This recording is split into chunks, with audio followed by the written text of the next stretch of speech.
আসসালামু আলাইকুম ওরহমতুল্লাহ।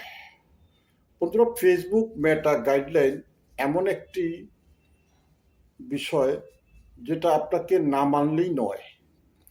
কারণ ফেসবুক কখনো মেটা গাইডলাইন্সের বাইরে আপনাকে কোনো ধরনের ছাড় বা সুযোগ দেবে না। এটাই ফেসবুকের নীতি। আর এই নীতিতে থাকার কারণে ফেসবুক এখনো টিকে আছে অনলাইন জগতে। আমি আপনাকে বলবো, ফেসবুকটা সোশ্যাল মিডিয়া, যেটা সামাজিক যোগাযোগ মাধ্যম। আর এটা চায় যে এটার মূল উদ্দেশ্য হলো সামাজিকভাবে আপনি আপনার সমাজকে বা আপনার দেশকে বা আপনার নিজেকে অগ্রগামী করুন। সেটা কিভাবে করবেন? সেটা সকলে মিলে করবেন। ফেসবুক চায় আমরা একে অপরের সাথে একসাথ হয়ে জোট বেঁধে কাজ করি। কারণ এখানে ফেসবুকের একটা শান্তি। ফেসবুক ডেভেলপ করতে হলে আপনাকে অবশ্যই অন্যের সহযোগিতা এবং সামাজিক লোকজনের সহযোগিতা নিয়ে আপনাকে ফেসবুক ডেভেলপ করতে হবে। সেক্ষেত্রে আপনি দ্রুত ডেভেলপ করতে পারবেন। তো ফেসবুকে যারা ইউজ করে, যারা ফেসবুকের ইউজার, আপনি, আমি, আপনারা সকলে মিলে যদি আমরা একে অপরকে সহযোগিতা করে এগিয়ে যেতে পারি, এটাই ফেসবুক চায়। ফেসবুক কখনো লোকবিহীনভাবে আপনাকে ইনক্রিজ করবে না, আপনাকে ডেভেলপ করবে না। আপনার পেজে বা আপনার আইডিতে লোকের সমাগম থাকতে হবে। লোকেরা আসবে, আপনাকে দেখবে, আপনার ভিডিও দেখবে, পোস্ট দেখবে, আপনাকে ভিডিও পোস্টের উপর মন্তব্য করবে। আপনি কি খারাপ বলছেন, কি ভালো বলছেন, সব কিছু তারা লোকেরা জানবে।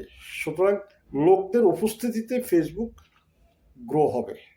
ফেসবুক চায় আপনার আইডিতে, আপনার পেজে লোকেরা উপস্থিত হোক এবং তারা আপনার পোস্টগুলো দেখুক, তারা আপনার পোস্টগুলো পড়ুক এবং তারা ভিডিও দেখুক, সুন্দর সুন্দর ঘটনামূলক মন্তব্য করুক। এক্ষেত্রে আপনার পেজের রিয়াকশন সব কিছুই বাড়বে। রিচ, এঙ্গেজমেন্ট, ভিউজ সব কিছু বাড়বে এবং তারা সুন্দর সুন্দর কমেন্টস করবে।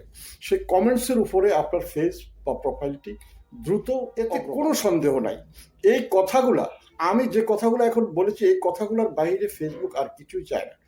মূলত ডেটা মাধ্যমে যে সমস্ত নিয়ম শৃঙ্খলা দেওয়া আছে সেগুলি অত্যন্ত সুপ্রসন্নভাবে দেওয়া আছে, যেটি অ্যাভয়েড করার কোনো সুযোগ নেই আপনার আমার হাতে।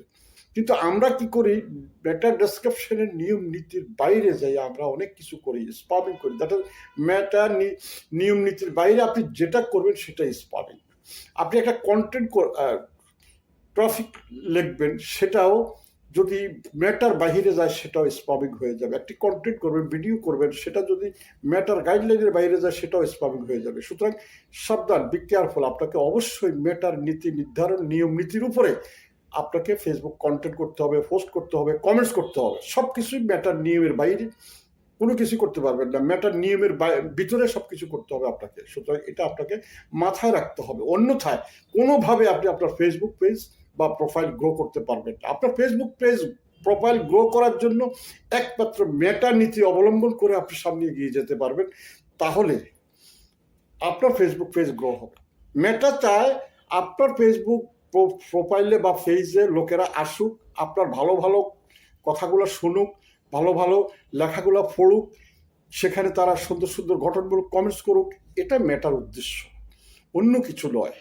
এইভাবে আপনার ফেসবুকটা গ্রো হবে। যত বেশি লোকের সমাগম হবে, যত বেশি অডিয়েন্স আপনার প্রোফাইলে বা ফেজে আসবে, তত বেশি আপনার প্রোফাইল ফেজ করার যে চিন্তা, যে চেতনা, যেমন ইউনিক ভিডিও তৈরি করতে হবে, ইউনিক পোস্ট ক্রিয়েট করতে হবে আপনাকে। তাহলে আপনার ফেজে বা প্রোফাইলে অডিয়েন্সের অভাব হবে না। যত ভালো ভিডিও তৈরি করতে পারবেন তত বেশি অডিয়েন্স পাবেন। যত ভালো পোস্ট ক্রিয়েট করতে পারবেন তত ভালো লক্ষ লক্ষ অডিয়েন্স আপনার ফেজে প্রোফাইলে চলে আসবে ইনশাল্লাহ। আশা করি কাজগুলো করার জন্য পরামর্শগুলো মেনে আপনি কাজ করুন। ইনশাল্লাহ 100% আপনি অগ্রগামী হতে পারবেন। আপনার ফেসবুক ডেভেলপ হবে, আপনার ফেসবুক পেজ বা প্রোফাইল গ্রো হতে হবে ইনশাল্লাহ। তারা আপনি ঠিক সেভাবেই কাজ করুন।